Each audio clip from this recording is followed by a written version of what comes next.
It's the Michael Patrick Leahy Show, broadcasting live from downtown Nashville. Now, here's Michael Patrick Leahy. And welcome back to Hour 2 of the Michael Patrick Leahy Show here on the John Fredericks Radio Network.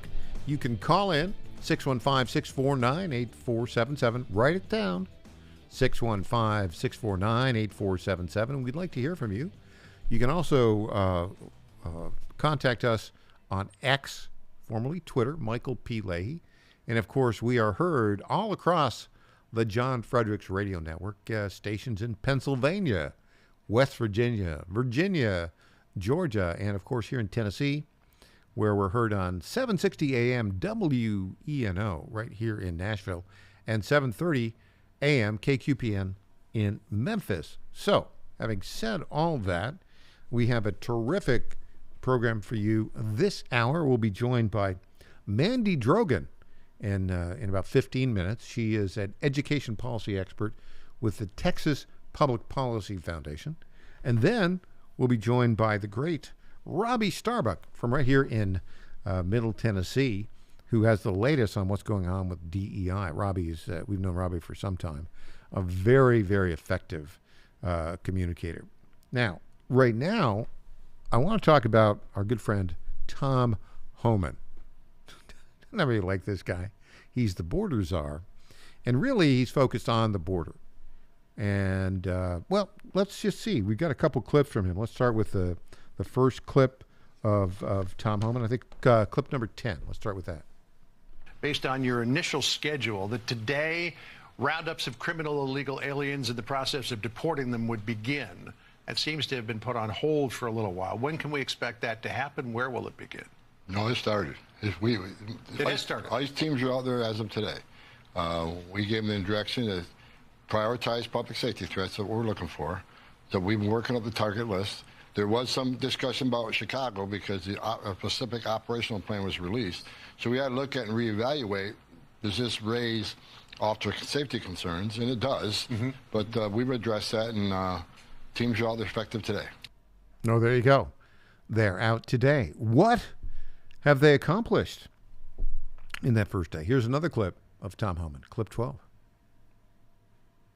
Absolutely. Look, the greatest president in my lifetime, he's back.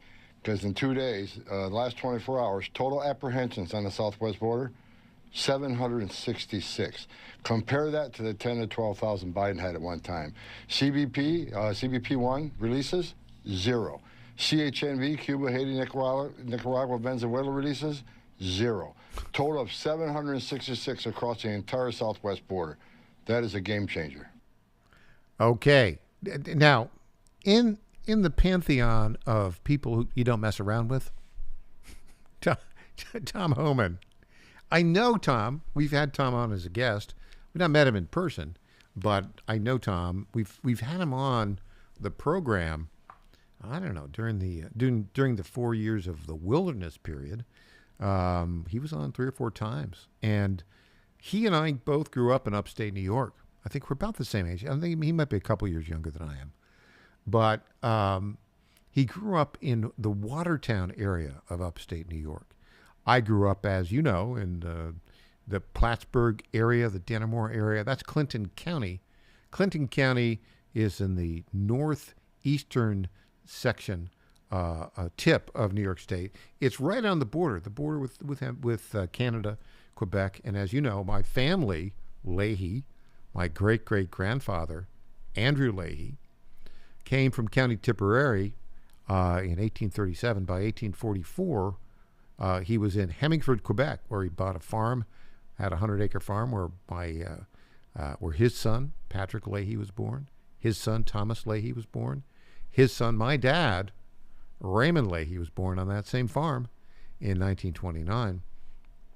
It's located literally 2 miles from America, from the American border. And growing up there, I'd go up to the farm and I'd say, Grandpa, if I wanted to, can I walk across the border? He said, yeah, you sure could. You could start here in the farm. You could walk, you could cross the border. Nobody would stop you. And you could go right into the United States. So, well, Grandpa, why why shouldn't I was like 10 years old. I think I might want to do that. He said, Michael, that's how he said, Michael, it's much easier to get in the car and drive across. He had that kind of unique accent. But my point is, that's the kind of neighborhood that he grew up in. And Homan, by the way, has a farm just north of Watertown. Watertown's in Jefferson County, which is about 50 miles west of where I grew up in Plattsburgh and Dannemora as a kid. So he's 50 miles west, grew up in the Watertown area, and, it's cold up there. You think it's cold here in Nashville right now? It was cold. A tough place. But I can tell you the kind of guy Tom Homan is. I'm sure he played football as a kid in high school.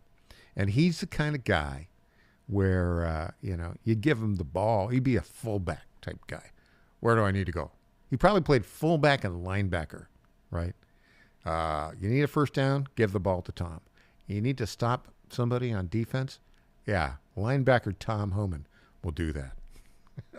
That guy is not messing around. And notice what he said now, in terms of the southern border, right, which is the area where on Monday afternoon, one of his first executive orders, President Trump said, we're going to declare an emergency on the southern border, and we are going to send the military down there. The day before, I think the peak of unauthorized crossings, as Homan talked about, from the southern border was about 10,000 a day. Now, I think in the last month or so of the Biden administration, it was in the 3,000 to 5,000 range. They brought it down, particularly also just before the election, in hopes that that people wouldn't highlight the problem. But in day one, it's 766. The message, folks, is going out. And oh, by the way, they stopped that CBP1 app where, the Biden administration, like a year ago, created an app on a phone. If you're an illegal alien and you want to come to the United States, you just go to that app. You did until like yesterday. You'd go to that app and say, I want to illegally enter the United States on such and such a date. And they'd say, oh, come on in. That's how nutty the Biden administration was. They can't use that app anymore. And you saw some clips of, some illegal aliens whining and moaning about not being able to use that app. Well, good riddance. We don't need any of that. We don't need any of that. Now, let me just go back to the northern border. Literally 2 hours after Donald Trump was sworn in as president, there is a Border Patrol agent in Vermont, not too far from where I grew up, just on the other side of Lake Champlain, but north, that he stopped somebody, 2 people in a car. We don't know. One of those people was an American citizen. We don't know about the others. It hadn't been released yet who that was. Anyways, that person whose citizenship we don't know killed that Border Patrol agent. And subsequently, that other person whose citizenship we don't know yet was killed. Now, Homan said this is an indication of we don't have enough staff on the northern border. You think? We don't. And this is why on February 1st, you're going to see tariffs come in against both Mexico and Canada because they're not doing enough to stop the flow. And the Canadians know it, and they're going to whine and complain. Some of them are. Oh, we'll we'll stop our exports to you. Stop allowing illegal aliens and fentanyl coming into the United States from Canada. That's the way to go on that. All right. When we come back, we will be delighted to welcome to our microphones Mandy Drogan, who's an education policy expert with the Texas Public Policy Foundation. Back after this.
Hey there, this is Lenny McGill, founder and CEO of the Glock Store. As a proud sponsor of this show, you may have heard Michael Patrick Leahy mention us a few times over the past 4 years. But today, it's me on the radio telling you how pleased we are to be associated with Michael Patrick Leahy and his dedication to the highest levels of professional journalism. Michael Patrick Leahy has been threatened with jail time in bringing the true facts about that Nashville Covenant shooting to his listening audience. Michael Patrick Leahy, you keep doing what you're doing, and we here at the Glock Store will keep sponsoring your show for the good of Nashville and the entire country.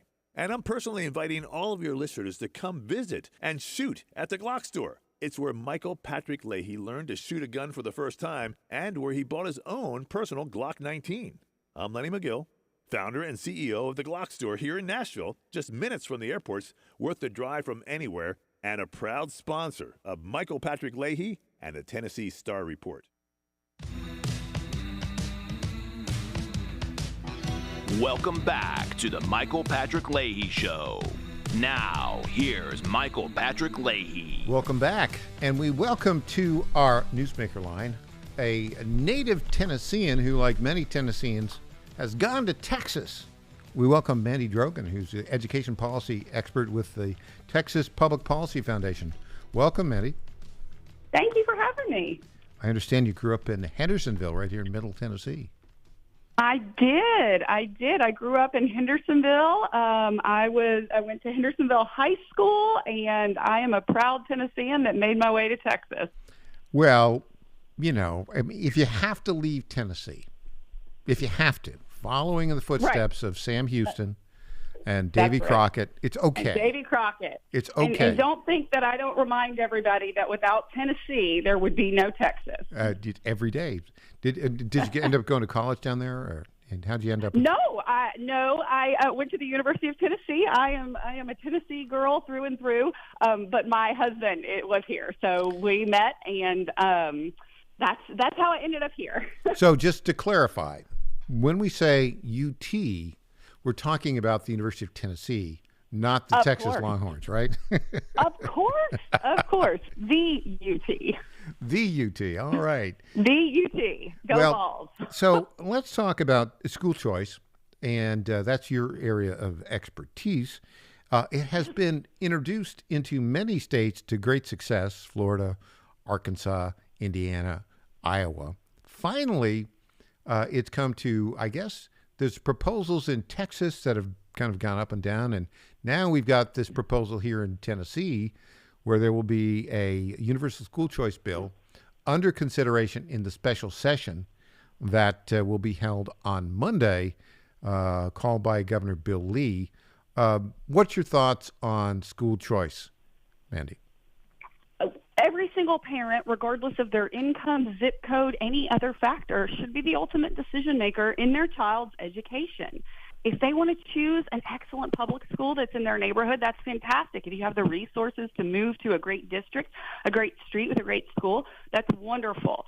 But every single parent should have the option to select the best school. And if your public school that's down the street is not serving your child, maybe their IEP is not being met, maybe they're in the 50% of kids that can't read on grade level, or maybe they're being bullied to the point of suicidal ideation. I don't know what it is, but when a parent has to make the choice to select another environment, they should be given that opportunity regardless of their finances. That is a freedom that has built the greatest nation that's ever existed, the freedom of families to do what is best for their family, to make decisions on where they educate their children, where they buy their groceries, where they worship, where they work. That is what makes us great, and every parent should have that opportunity. Education freedom will lead us into a brighter, more prosperous future. So here in Tennessee, there's like a million K-12 students, and this particular program would only address 20,000. And would provide, I think, like education freedom scholarships of $7,000, which they could use to any school that they wish. It's been very successful in Arizona, and it just introduced in Arkansas. And I mean, we're kind of usually Tennessee sort of leads the way on these things, as does Texas. I know it's been considered in Texas. There were a number of state legislators there who opposed it. Most of them were defeated in the recent primary elections and general elections. Where does school choice stand in the state of Texas today? Yes, that's right. There's so many similarities going back, to the beginning of our country and statehood between Texas and Tennessee. Look, there unfortunately is a stronghold, particularly in a lot of the rural areas that have had a lot of fear-mongering and propaganda into their communities that somehow school choice and empowering parents will harm their schools. Look, if you're providing a great education, if children are thriving, that's where parents are going to send their kids. If you're not, this gives you an opportunity to course correct and make sure that you are the place that parents want to send their children. But in Texas, we've been advocating to empower parents for 40 years. The Texas Public Policy Foundation was founded on this very premise of empowering parents with school choice. And it's incredibly important that we recognize that we have a crisis in the classrooms. There's a crisis in the classroom in Tennessee. There's a crisis in the classrooms in Texas. We have a problem where you've got particularly a lot of far leftist ideologues that have latched on and infiltrated the education system. They've infiltrated our K through 12 pedagogy. They're influencing our curriculum. We look around and go, how come in Texas 19% of our curriculum is not on grade level? Not much better in Tennessee. That's why you have kids that are struggling. You really have got to introduce an incentive for these systems to get better. Stop aligning with the radical leftist teachers union. Stop aligning with individuals that want to lock children in classrooms that aren't serving them. Embrace freedom. It makes us better on all aspects. And for the schools in the rural areas, two things are going to happen. You're going to look around and you're going to say, you know what, kids that need something different, there is an opportunity. A great teacher, maybe a special education teacher. We see this in Florida, Arizona, other states that have done this. A great special education teacher that realizes that that public school is not the right environment for kids maybe with dyslexia or autism. And they open up a school that is curated for those kids, and kids thrive. We see it all across the country where that when you introduce the opportunity, public school systems, administrators get better. They stop listening to the far leftists that have put in their rules and regulations stemming from both the federal government and at the state level, where that they introduce DEI, CRT, all of these issues that we look around and say, why is this going on in our public schools? It's happening everywhere. And the only way for parents, including parents in public schools, to say, that's not happening in my school. We're going to teach phonics. We're going to focus on civics, high-quality history, math, and prepare our children to launch.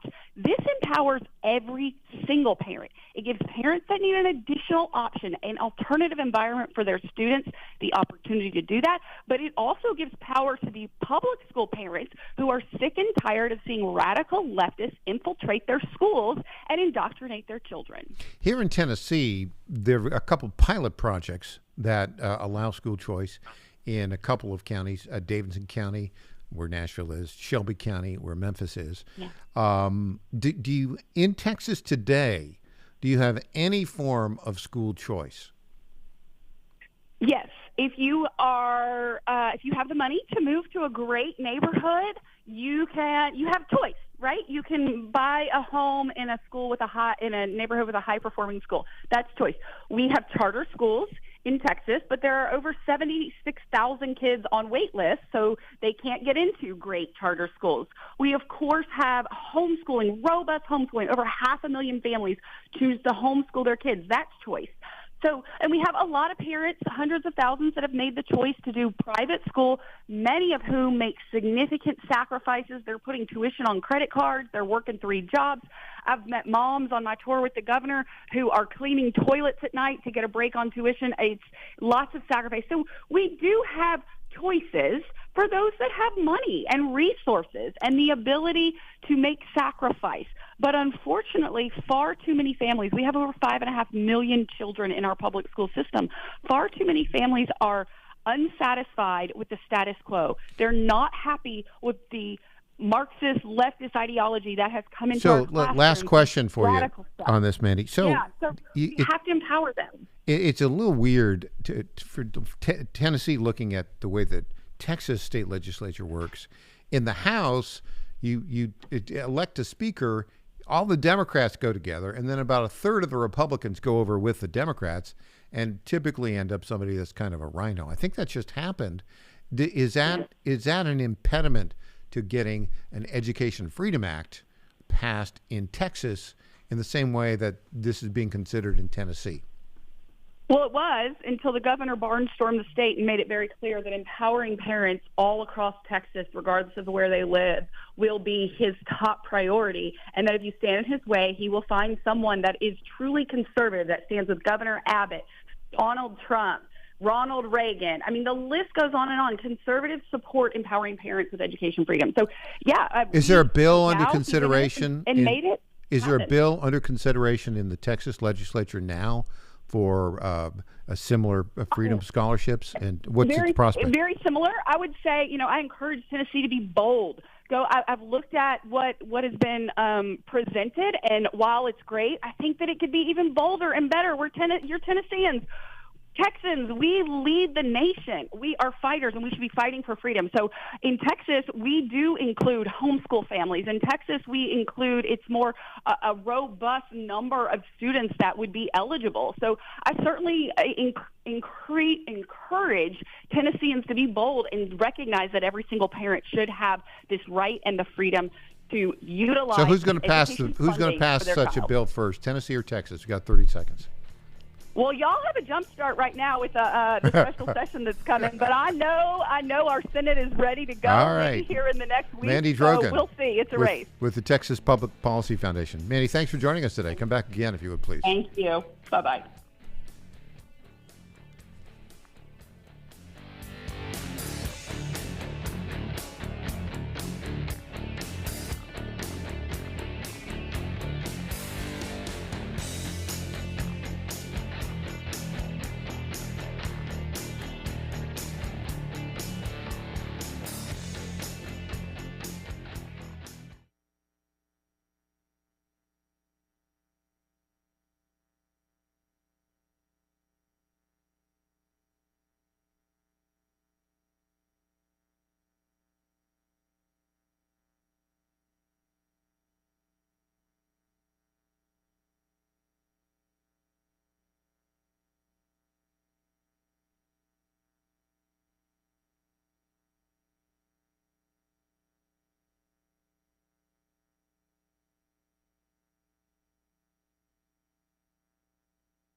My fellow Americans, I was this close, very close, to buying from the lumber yards. These are sick people.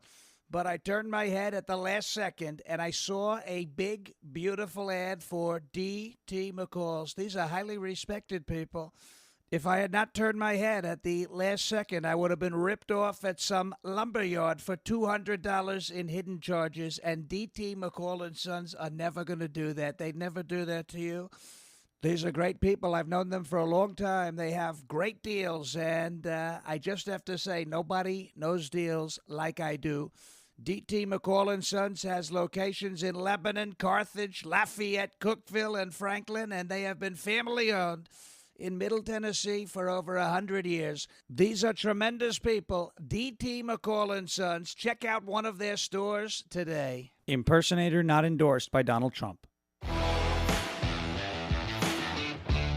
Welcome back to the Michael Patrick Leahy Show. Now, here's Michael Patrick Leahy. We welcome to our newsmaker line our very good friend Robbie Starbuck, perhaps the most effective anti-DEI person in the entire country. Robbie, thanks for joining us. Thanks for having me. I appreciate it. So, Robbie, you and I were chatting a little bit about TikTok, and it's been in the news, of course, of late. Very, very popular social media outlet. They were banned they basically had to be sold by the 19th. The Supreme Court agreed with that. There's an extension element there that Trump is claiming, that President Trump is saying he's going to extend it for 75 days. I think he's got that authority asterisk under the law. But I didn't know this about TikTok. They are in the business of banning certain people, and they've banned you. What on earth is going on with that, Robbie? Yeah, they're, at the end of the day, an arm of the Chinese Communist Party. And so I've criticized the CCP on a number of issues. People may not remember this, but years back, I was actually responsible for rooting out one of the largest botnets in history, and it was being run by the Chinese Foreign Ministry. And so I outed what they were doing. And honestly, nobody even came forward to me about this. I put the puzzle pieces together myself when I noticed some weird activity online, and I just kind of went down a rabbit hole for like 20 hours, kind of tracking exactly how all these connections made sense. And even under old Twitter ownership, I had put together such a clear, concise picture that Twitter took down the entire botnet. And it was being used to try to construct, sort of a narrative and to prop up certain beliefs and things like that. And so, it was obviously a foreign intrusion into, the country. I mean, it was an attempt to influence Americans. And so they were unhappy with me over that. The foreign minister actually blocked me after I got everything banned, because he was the puzzle piece that put it all perfectly together. Because we found that each one of these accounts had a connection to the foreign minister. And so that's a long way of saying I think China was very unhappy with me, and there had been rumblings of that sort in some other ways that I had privately been told about by members of the U.S. government at the time. And so this happened during Trump's first term. And I didn't start a TikTok account for a very long time. Eventually, too many people had kind of pushed for it. And so I never personally posted to TikTok. I never had the app on my phone or anything, because it is essentially a spying app. Mm-hmm. But somebody who works for me did, and they would post all of our content to TikTok. TikTok, shortly after, as videos started to go viral on there, when my movie came out, they banned everything. They banned absolutely everything, any mention of our movie. They banned my account. They didn't want anybody to see the War on Children film.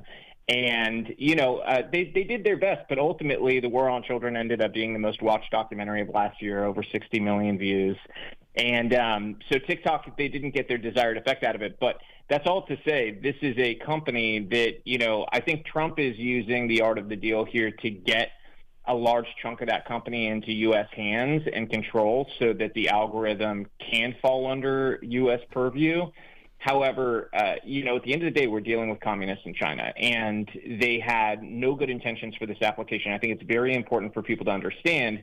In the movie The War on Children, the reason they hated it so much was not just the destruction of gender ideology and all that, but we explain in the film and show evidence of the fact that TikTok in China is an entirely different application than the one our kids are given. Kids in China go on their version of TikTok, and they're fed a steady stream of educational content only, period. No brain rot, no crazy stuff.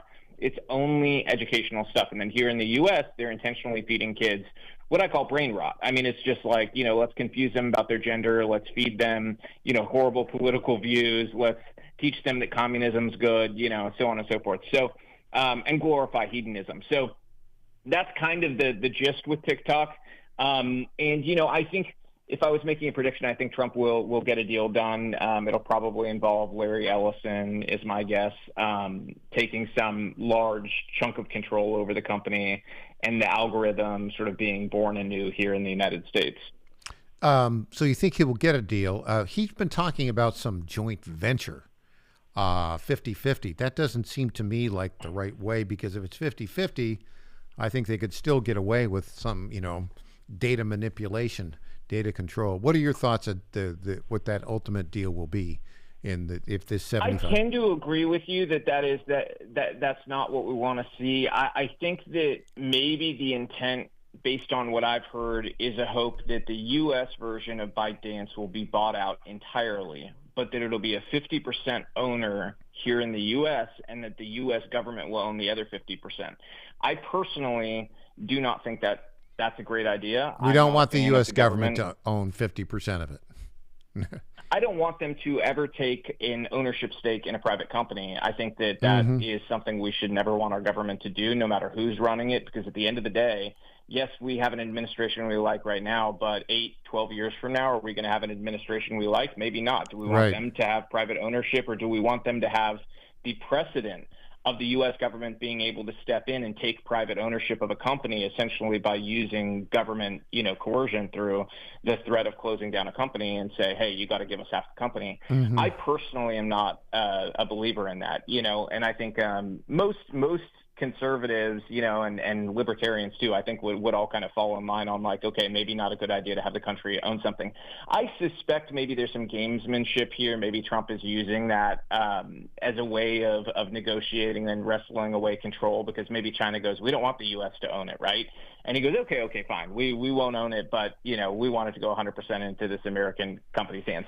And so maybe there's some negotiation at work, who knows? But yeah, I, in principle, stand against the idea of the U.S. government taking private ownership of companies. Yeah, it'd be very interesting to see how that all plays out. It has been an incredibly successful social media outlet, however, in terms of, the getting memes out, et cetera. Absolutely. No, it has been, especially among young people. Yeah. I mean, I think my kids might be the only ones in America with a TikTok account. But I do tell parents, like, just be aware at this point that, we've got this enemy over in China. I want people to think the long game here, because we have a habit in America of thinking about the next 4 years, because that's our political cycle, so it's a cyclical mindset. And we have to keep in mind, China thinks 100 years down the line. They actually have a 100-year plan, and they have a plan that goes beyond that. And so I've kind of studied, China and their history and sort of the way they work as government. And I want you guys to think about this. In 15 years, we're going to be electing new leaders to the United States government. And they're going to be people who were young, who were stupid on TikTok, because we were all young and stupid at one point. I did a bunch of dumb stuff when I was young, and pretty much everybody did. We all make mistakes, right? Right. And if you had seen my haircut when I was a kid, there'd be no question. Okay, I made mistakes when I was younger. But, you think about these kids, the position they're going to be in. They're going to be the first generation that maybe sent some photos that are really embarrassing, or said some things really embarrassing in this app. And guess whose hands that evidence is the in? Chinese Communist Party. Hands of exactly. And so Good point. We're running on a whole lot of faith, hoping that those people are going to have the courage of their convictions to not be blackmailed by that information. Good point. Now, Robbie, if that's we dangerous. We can go to another topic here. So I woke up Saturday morning, and I saw, Donald Trump has done a great job. 98% of his nominations have been fabulous. But that 2%, little concerning. And so he nominated to be the Deputy Secretary of Education, Penny Schwinn, who was for 4.5 years a complete disaster here as the Tennessee Commissioner of Education. We did an article outlining her failure to ban CRT, her alignment with the Never-Trumper consultant, and many other problems. And by the way, 4.5 years, we did probably 35 stories on her. We asked her for comment on every single one of them. She never deigned to respond to us. But then yesterday afternoon, Christopher Rufo, who you know is a big anti-DEI guy, spent a couple hours with her and said, "Oh, she's going to be great." What on earth is Christopher Rufo thinking? Your thoughts, Robbie Starbuck?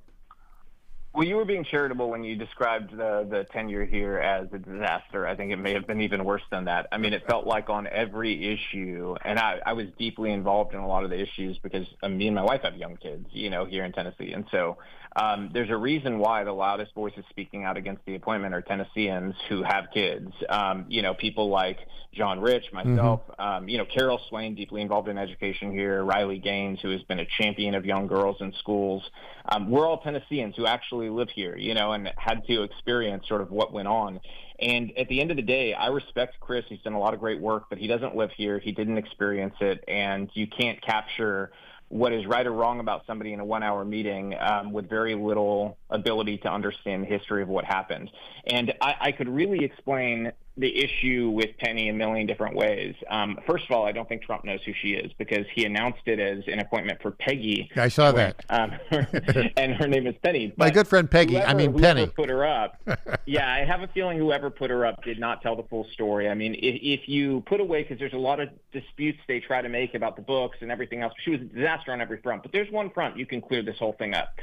She championed equity, a Marxist concept at every turn. She even said on video that was her core value was equity. Okay, the equity needed to happen. Equity is the enemy of excellence. It is a Marxist concept, full stop. There is no excusing it. So she either has one of two excuses. She is an adherent to DEI. She's a champion of it and believes in it. Okay, inexcusable. The second option is she didn't know what equity meant and can't define a 6-letter word. If that is the case, I think that it should be clear to everybody she's not deserving of a promotion to help run education for the entire country. Yeah, I think you've really put that in a great summary form, Robbie. We will be communicating with everybody we know in the Trump administration. I've already talked to Steve Bannon about it and pointed out how terrible it is. We're trying to get this information to Sergio Gore. I think the best choice here would be to put enough pressure on her to withdraw her nomination, withdraw from that nomination. Well, I can say this. I can say this here, and maybe it'll be canceled after this because of me saying it. But I am willing to always say to somebody what I would say publicly, and so out of respect, I took the meeting. I'm actually going to do a phone call with her later today, and I plan to lay out exactly what I've said publicly. And, it was at their request, not mine, and so I personally couldn't get an answer from the Department of Ed when she was here running it, but I think it says everything that, they want to talk now. So I will respectfully take the call, but I am going to voice the exact same concerns that I've already voiced. And so I'm not sure what the call is supposed to accomplish, but I'm happy to take it and listen. But I do think that Good point. If you're going to try to disabuse anybody of the reality of what we all lived for years when we live here, that's a tough sell. So, Good point. Robbie, we're out of time, but my own view is she can best serve the president by withdrawing from the nomination. And on that note, Robbie, good luck on your call today. Thank you. All right. Thanks for joining us. All right. When we come back, we'll have more. That's some breaking news. Back after this, I'm Michael Patrick Leahy.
Hey, I'm Governor Bill Lee, and I want to talk to you about an important education bill in Tennessee. Everyone knows that education has the power to change the trajectory of a child's life forever. And anyone who's raised a child knows that each one's different in their educational needs, and their learning styles, and their talents. The fact is, parents know their own children best. They know what's best for their education and their future. That's why I'm here to talk to you about Tennessee's Education Freedom Act. It empowers parents across our state to use their tax dollars to choose the school that allows their child to thrive, regardless of zip code or income, all while making significant investments in Tennessee's public education. If you want to learn how you can help make the Education Freedom Act a reality in Tennessee, go to educationfreedomact.com and write or call your state representatives. It's educationfreedomact.com. This ad is paid for by Job Creators Network. Welcome back to the Michael Patrick Leahy Show. Now, here's Michael Patrick Leahy. And welcome back to the Michael Patrick Leahy Show. Before we get into it, we're going to talk a little bit about Tim Burchett and Doge. This is really fascinating. There's a story about how Donald Trump decided to pardon all J6 prisoners. And this is from Axios. It basically, the headline is blanket. He didn't say blank. Blanket, release them all. From Axios, which is a center-left outlet, of course. President Trump's sweeping pardons for 1,500 January 6 criminals and defendants were a last-minute rip the bandage off decision to try to move past the issue quickly. White House advisors familiar with the Trump team's discussion tell Axios. Well, this is interesting. They tell Axios this. They didn't do this without Trump's permission. I can tell you that, right? Trump's move to go big on the pardon sheds light on his, quote, unpredictable decision-making process. Shows his determination to fulfill a campaign promise to his mega base, regardless of the political fallout. There's not going to be much fallout. 8 days before the inauguration, Vice President-to-be J.D. Vance said on Fox News Sunday, January 6 convicts who assaulted police ought not to get clemency. If he committed violence that day, obviously he shouldn't be pardoned. He pardoned them all. Now, let's go back to the reason why Trump was right in this and why all the whiny, declining regime media are wrong. There are two elements to this. Number one, entrapment. The entire episode was an entrapment of all of these activists by Mark Milley, the chairman of the Joint Chiefs of Staff, by Nancy Pelosi, by their failure to put the National Guard there.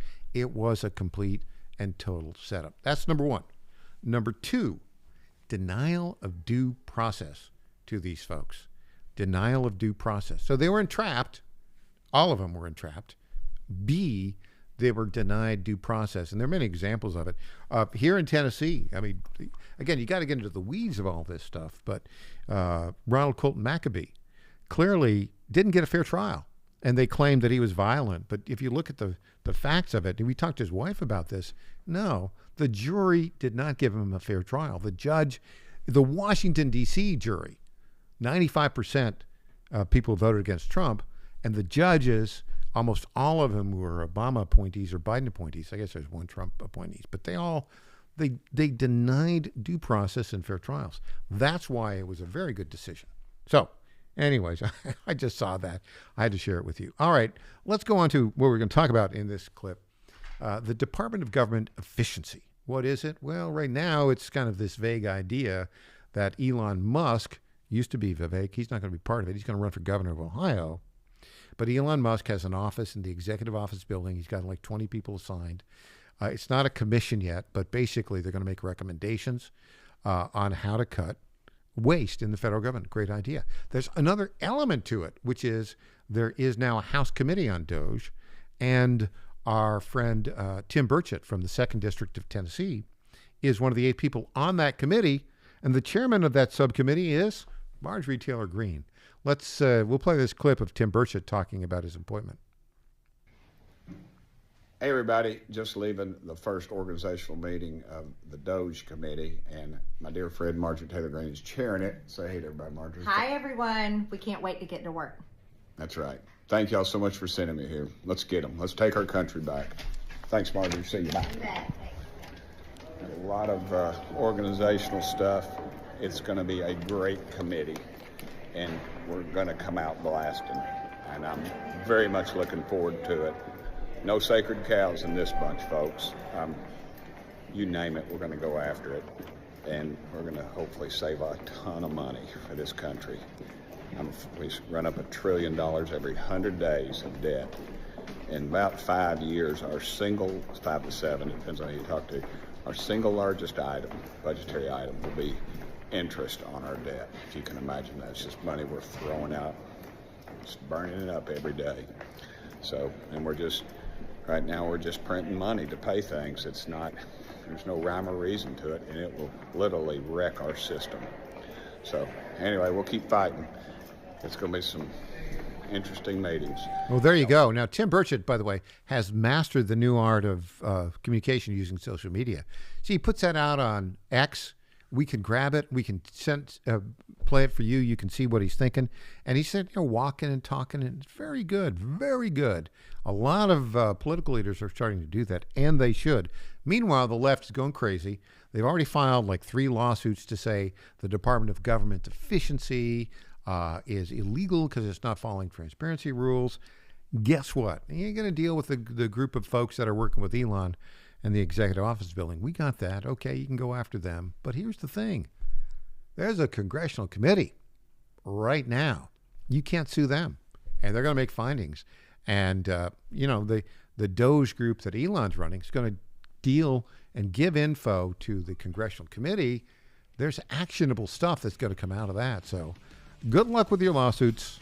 They're not going to go very far. All right, when we come back, we're going to hear from Tom Basile with Newsmax, who was at the National Cathedral when this Wokopalian bishop tried to give a left-wing lecture to President Trump. And so we'll hear from him. And, of course, in studio, the great Crom Carmichael will be with us. Back after this, I'm Michael Patrick Leahy.